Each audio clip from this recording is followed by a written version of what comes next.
¿Cuál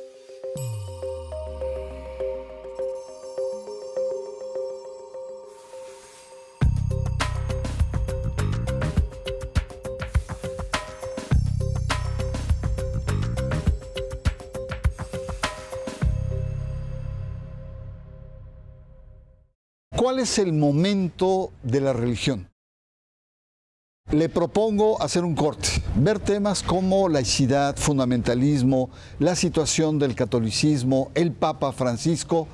Le invito a conversar con el teólogo Juan José Tamayo, aquí en Sacro y Profano. Juan José Tamayo es un destacado teólogo español. Es secretario general de la Asociación de Teólogos y Teólogas Juan 23. Tiene un doble doctorado en Teología por la Universidad de Salamanca y en Filosofía por la Universidad Autónoma de Madrid. Dirige la Cátedra de Teología y Ciencias de las Religiones en la Universidad Carlos III de Madrid. Es autor de cerca de 60 libros, muchos de ellos traducidos a varios idiomas. Colabora en prensa escrita en numerosas revistas especializadas y en periódicos, principalmente en El País de Madrid. Muy buenas noches, bienvenidos a Sacro y Profano. Hoy tenemos un banquete porque está con nosotros Juan José Tamayo, uno de los principales teólogos españoles con una gran ascendencia en América Latina, y vamos a conversar sobre temas actuales de la religión hoy. Escribió usted un artículo en El País donde es un título provocador. ¿Dios ha muerto? En signos de interrogación. Yo le hago la misma pregunta. ¿Dios está muerto? Quizás se adelantó Nietzsche a hacer esa afirmación y él mismo lo reconoce: llego antes de tiempo. Y ciertamente Dios ha muerto, pero el Dios de las religiones tradicionales, sin embargo, se ha metamorfoseado en otra serie de imágenes: el Dios del mercado, el Dios del fundamentalismo, el Dios del patriarcado, que lo que hace es legitimar estos modelos sociales, económicos, discriminatorios y que fomentan y generan la desigualdad. Pero creo que todavía hay otra serie de dioses vivos que contribuyen a un cambio de mentalidad y a una promoción de la solidaridad, de la justicia, que serían el Dios de los mártires, el Dios de los profetas, el Dios de los místicos, el Dios de la liberación. Y para identificar quién es ese Dios, pues me ha servido mucho la definición de un ateo, que es nada menos que José Saramago, que dice: Dios es el silencio del universo y el ser humano el grito que da sentido a ese universo. Un teólogo heterodoxo como yo se siente muy satisfecho con una definición de un escritor ateo como Saramago. Hay un tema que es importante no solamente en América Latina, en Estados Unidos y en Europa, y es la caída del cristianismo, pero en especial catolicismo. Secularización, estamos hablando de movimientos culturales o crisis de imagen. ¿Qué es lo que pasa? ¿Cómo explicar esta caída cada vez más pronunciada de lo cristiano y sobre todo lo católico, más que lo cristiano? La primera causa responde al proceso de secularización que se viene produciendo primero en Europa y luego también en América Latina desde los siglos XVIII hasta nuestros días, ¿no? Y la secularización lo que hace es pues esa no aceptación de que la condición necesaria para ser ciudadano es la condición de persona creyente, ¿no?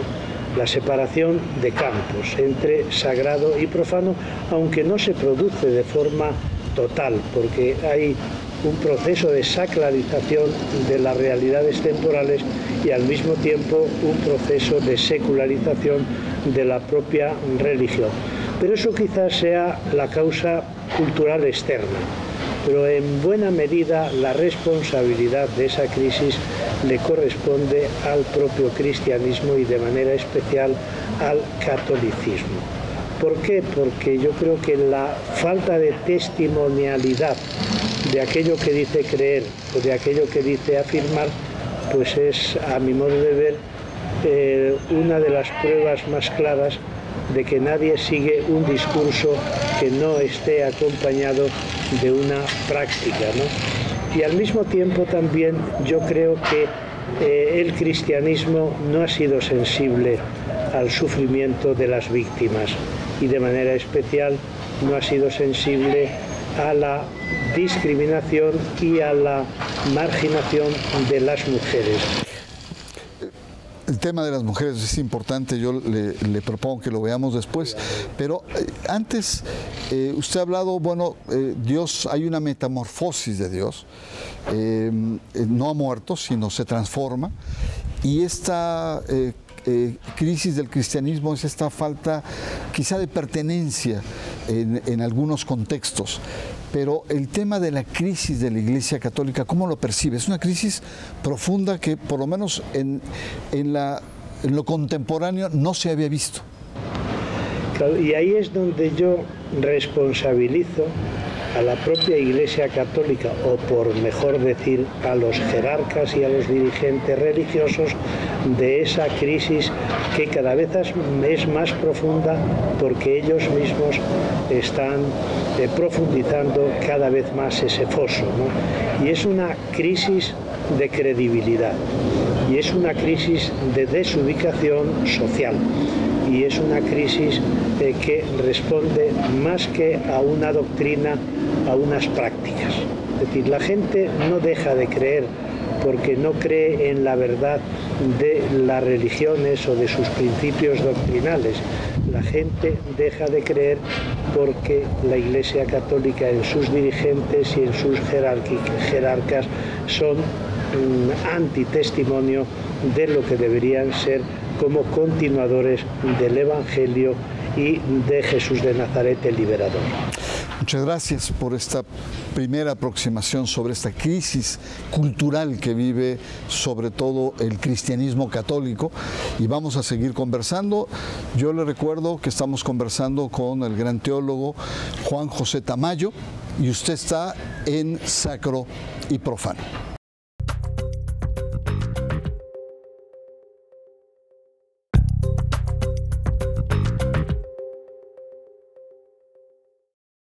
Regresamos, estamos conversando con el teólogo Juan José Tamayo. Un tema muy interesante es hacer un corte, ¿cuál es el momento religioso? Y en el primer segmento nos habló de esta metamorfosis de Dios, en el cual se ha convertido sobre todo en un Dios patriarcal, un Dios de mercado, pero también un Dios fundamentalista. ¿Qué significa este Dios fundamentalista, don José? Yo creo que, remedando el comienzo del manifiesto comunista, que decía un fantasma recorre Europa, tendríamos que decir ahora una realidad, no un fantasma, recorre no Europa sino el mundo entero, más aún incluso galopa por el mundo, que es el fundamentalismo, con unas consecuencias funestas, sobre todo cuando el fundamentalismo se traduce en terrorismo en nombre de Dios, ¿no? Y el fundamentalismo precisamente lo que hace es fundamentalizar a Dios. Es decir, el fundamentalismo empieza por una presentación de un Dios único, de un Dios verdadero y de un Dios universal, que es Dios de creyentes y no creyentes, y que además tiene un plan de salvación para toda la humanidad, independientemente de aquellas personas o de aquellas sociedades que se nieguen a aceptar esa salvación. A partir de ahí, pues lo que se produce es el fenómeno de la imposición de una única ideología dentro de la sociedad, y de ahí que pasamos del fundamentalismo religioso al fundamentalismo político, que es la religión del imperio, al fundamentalismo económico, la religión monoteísta del mercado, el fundamentalismo cultural, que considera que hay una cultura superior y que es la que debe imponerse al resto de los pueblos y de las comunidades, el fundamentalismo patriarcal, el fundamentalismo estatalista, el fundamentalismo incluso democrático, que es aquel el que se sustenta en una serie de verdades y certezas como son la globalización, el mercado y la competitividad. Y lo triste y lo más dramático es que el fundamentalismo está instalado en las cúpulas de las religiones y en las cúpulas de otras instancias precisamente no religiosas. Por eso me parece muy peligroso, porque hay una especie de alianza, hay una especie de complicidad de todos los fundamentalistas, dirigentes religiosos y no religiosos. Hay un tema que particularmente en América Latina es crucial y es la politización de los evangélicos, que también muchos de ellos tienen este componente fundamentalista. ¿Cómo usted percibe este fenómeno? Me parece que está cambiando totalmente la faz religiosa y la faz política de América Latina, porque inevitablemente la religión es inseparable de la política y cualquier religión tiene dimensiones públicas, dimensiones políticas, ¿no? Pero yo creo que en este caso lo que está sucediendo es una manipulación de la religión por parte de intereses políticos. Los evangélicos en realidad no entran en la política por razones religiosas, sino que entran en la política para legitimar un determinado modelo. El modelo económico neoliberal, el modelo político neoconservador y el modelo de relaciones de pareja y del mundo de la sexualidad conforme a unos parámetros heterosexuales y de binariedad sexual. Entonces, lo que hace el evangelismo es recurrir a la religión o a principios doctrinales de su propia religión para legitimar esos modelos que he indicado anteriormente. Por eso me parece que es una forma perversa de entrar en la política. ¿Por qué? Porque está manipulando el mensaje religioso para unos fines políticos totalmente perversos. Es la perversión de la religión por excelencia. Me queda muy claro que muchas veces se utiliza lo religioso como justificación de posturas políticas, intereses económicos o de dominio cultural cuando muchas de estas iglesias entran en la esfera pública. Ahora, el tema que queda es si la laicidad se ve amenazada por esta irrupción o esta manipulación religiosa que se hace en la esfera pública. Totalmente. Hemos conseguido del Concilio Vaticano II acá una razonable y legítima separación entre el campo religioso y el campo secular, que además es necesaria y es enriquecedora porque establece el respeto a la gramática en cada uno de los campos, ¿no? Pero tristemente en todos los terrenos de las religiones monoteístas, el judaísmo, el cristianismo y el islam, se ha producido un cambio vertiginoso con estos movimientos fundamentalistas, que es del proceso de secularización al proceso de sacralización y de confesionalización. Y eso me parece que es de una gravedad extraordinaria, ¿no? ¿Por qué? Porque la laicidad lo que hace es reconocer el derecho de ciudadanía a partir de los propios derechos humanos y de la dignidad de la persona, ¿no? En realidad, la laicidad reconoce el derecho a la libertad de conciencia, y la libertad de conciencia es creer y no creer, y la no injerencia de las instituciones políticas en esas opciones personales. Muchas gracias. Vamos a hacer un corte. Estamos conversando con el teólogo Juan José Tamayo, un teólogo español que tiene mucha ascendencia y mucho conocimiento sobre América Latina. Vamos a una pausa, regresamos. Está usted en Sacro y Profano.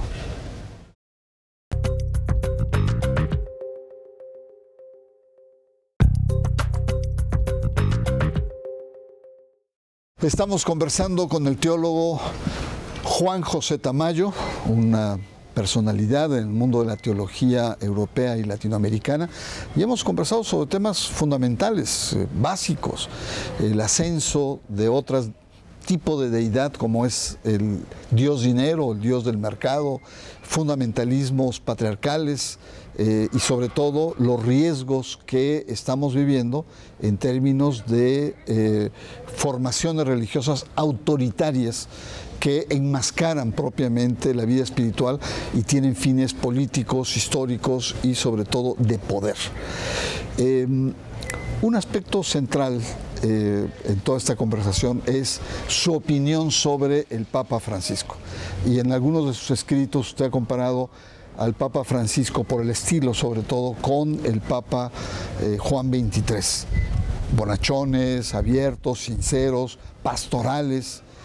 Sin embargo, se percibe que en el caso de Juan XXIII tuvo más arrestos, más fuerza para convocar, dislocar, por así decirlo, la maquinaria del Vaticano y convocar un Concilio Vaticano II. Mientras que se ve que en Francisco está jaloneos, no la tiene fácil. ¿Cuál es su opinión? Estoy muy de acuerdo con esa comparación entre estas dos figuras de Papa, Juan XXIII y el Papa Francisco, porque yo creo que tanto Juan XXIII hace 60 años como Francisco desde hace 6 están cambiando la imagen del Papa, en cuanto que el Papa ya aparece como una figura no endiosada, no mitificada, como un hermano, como una persona creyente que está vinculada directamente con la comunidad cristiana. Y el mérito de ambos ha sido que en el primer momento han hecho el cambio o las transformaciones más importantes que eran necesarias. Ciertamente, Juan XXIII lleva a cabo pues, una revolución que se puede calificar de copernicana. ¿Cuál es el caso del Papa Francisco? Que yo creo que empezó con mucho impulso, con mucha fuerza, con una gran capacidad de conectar con el Vaticano II, que había sido puesto entre paréntesis por los pontífices anteriores, y logró convertirse en un líder mundial desde el punto de vista moral por sus mensajes críticos del neoliberalismo, por una propuesta de relaciones internacionales entre los pueblos que no fuera hegemónica de parte de las grandes potencias, y al mismo tiempo por unas propuestas políticas que creo que dejaban claro la separación entre Iglesia y Estados y defendiendo la laicidad. Pero a mí me parece que hay un déficit en cuanto a las reformas dentro de la Iglesia. Ahí, por una parte, tiene muchos obstáculos, tiene a los enemigos en su propia casa, hasta el punto de que dejó de vivir, no vivió en el Vaticano para no sentirse presionado por todos esos poderosos del Vaticano, y vivió pues en una residencia de Santa Marta, pero al mismo tiempo yo creo que a él le ha faltado impulso y veo como que va decayendo esa capacidad profética, ¿no? Y en la Iglesia en realidad apenas ha realizado reformas, sigue nombrando a cardenales que en el imaginario social se considera que son príncipes de la Iglesia. Él sigue manteniendo la estructura jerárquico-piramidal patriarcal. Él sigue sin reformar pues, la curia, sigue sin reformar la economía, y en ese sentido a mí me parece que el balance tiene que ser dialéctico, positivo en lo que se refiere a sus propuestas políticas, económicas, de relaciones internacionales, a su propuesta de una ética solidaria y de una ética de la justicia y de la igualdad, pero en el ámbito interno de la Iglesia pues me parece que se ha quedado muy corto. Muy bien, vamos a finalizar con dos planteamientos que me parecen importantes. Frente a esta concepción patriarcal está el tema de la mujer. ¿Cuál es el horizonte para usted como teólogo de la mujer en la religión? Tiene que ser un horizonte fuera de las instituciones religiosas. Y que el punto de partida de los dirigentes religiosos es la famosa afirmación de Mary Daly, la gran feminista norteamericana, que el año 1973 dijo: si Dios es varón, el varón es Dios. Entonces, hay un patriarcado dentro de las religiones que está basado en la masculinidad sagrada. Lo mismo que el patriarcado político y el patriarcado social está basado en la masculinidad hegemónica. Entonces, es muy difícil, o yo al menos soy muy escéptico, de que se produzca un cambio del patriarcado a una religión igualitaria y no discriminatoria. Por eso, el lugar de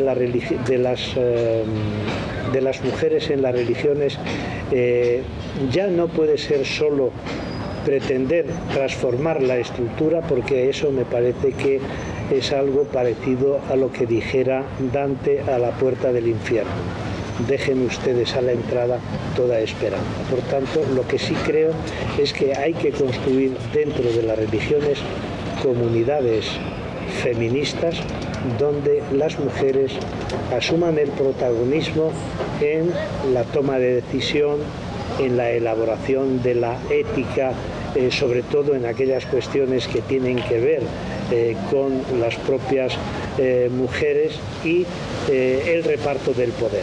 Y no hay que asustarse de plantear dentro del feminismo cristiano, no hay que preocuparse o no hay que tener miedo a plantear el problema del poder, porque si las mujeres no acceden al poder, si las mujeres no se empoderan, seguirá dominando el poder de los patriarcas dentro de la religión. Bueno, hemos visto varios aspectos, Juan José Tamayo, sobre diagnóstico actual, ¿no? Hay un Dios que se hace metamorfosis y tiene aspectos de poder.